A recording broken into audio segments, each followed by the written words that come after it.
Welcome to the Learning Pines YouTube. We hope this video helps.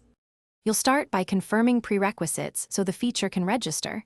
Check your Vivo's Android version and that your carrier supports Wi-Fi calling.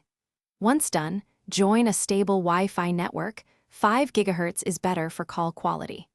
Next, open settings and allow location and mobile network permissions when asked.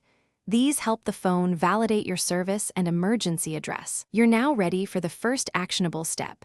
Find the Wi-Fi calling toggle in the calls or SIM settings and switch it on. Now you'll configure the details so calls route correctly.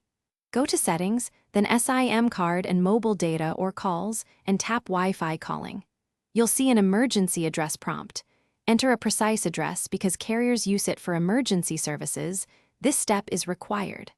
After that, choose your preferred network behavior. Set Wi-Fi preferred to keep calls on Wi-Fi when available or mobile preferred to fall back. Make sure the toggle is enabled and the status shows registered before you proceed. Finish by verifying the feature works. Place a test call and watch for a Wi-Fi calling icon or a service label. Listen for clear audio and monitor battery usage briefly. If the service fails to register, restart your Vivo and try toggling airplane mode for 10 seconds to force network rejoin. Make sure your emergency address is valid.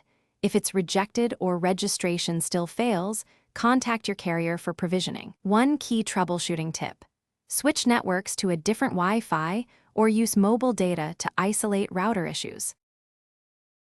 Thanks for watching. Consider subscribing if we helped you.